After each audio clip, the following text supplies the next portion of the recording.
दुई युवकों को अमानुषिक भावे माड़ मारी लहुलुहाण राति अधरे निस्तुक पिटिले भिडियो जनापड़ी जे किसी युवक युवकों को तले पकाई निर्धूम प्रहार करुछंती लुहा रड सहित ठेंगा साहाय्य पिटुछंती। एक भाइराल भिडियो एभली किछि बर्बरता देखा मिली। सूचना अनुसार पुरी कोणार्क थाना धनिद्री गाँवर दुई भाई बरपदा पिउसी घर को जाउथिले और बाहागर बरजात्री फेरिबा बेले कोणार्क इको रिट्रीट पाखरे किछि असामाजिक युवक अटकाई गाड़ी गुलज करथिले। उभयक मध्य बचसा पर एमिति छाती थरा घटना देखा मिली। दुई भाई मध्य जड़े भाई भुवनेश्वर एक हस्पिटाल मृत्यु सह संग्राम करुछंती। एपटे एने कोणार्क थाना अभियोग होइछि। कोणार्क थाना पुलिस मामला रुजु कर तदंत आरंभ करिछि। हेले एपर्यंत कौनसी अभियुक्त को गिरफ्त करा जाय नाही।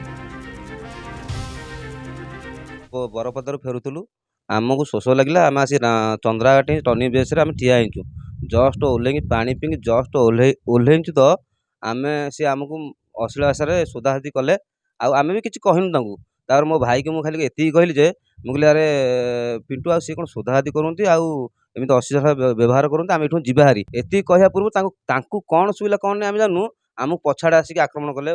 दुईटा कार आसते 14-15 जन थे माने निस्तुक माड आमको माइले दी भाई की आमको पूरा अभ्यस माने माड बेले आम आखिर मो मुंड फाटिकी पूरा अभ्यसित रही रड धरिकी भूस बासे आग भणजा गोटे ठेला मारिकी तले पकईकी इटा जो सीटी गोटे इटा सब थाई तो इटा सब पकईकी भणजा उपरू पकेले पकेला भितर से सान भाई गला मो भणजा के मारछु छड़े छड़े सब आइले आसले तो सी सियाड़ू 10-12 थे सब स्टील रड गाड़ी धरिकी आणिकी भणजा को तले पकईकी निर्धूम बाडेइछंती। से वीडियो अच्छी विजुअल अच्छी आप देखिए पूरा बाडेइकी मुंड फुंड फटई हाथ भांगी आम गाड़ी बाहर बेलू सी गाड़ी धरिकी दुईटा कार गोटे रेड कलर आ गोटे व्हाइट कलर ना एमती दुईटा कार कौन से पटू पूरी पटू पलैले उठी सडन आसिकी भाई पूरा आटाक कले फास्ट आसिक हाथ में बाड़े ता 2 मिनट बाद गोटे स्टील रड नहीं बाहर पकईले बड़ भाई साढ़े पड़े सान भाई मोर तले पड़ी 10-12 जन 10-12 जन खंडे पूरा हेवी माड़ मारी।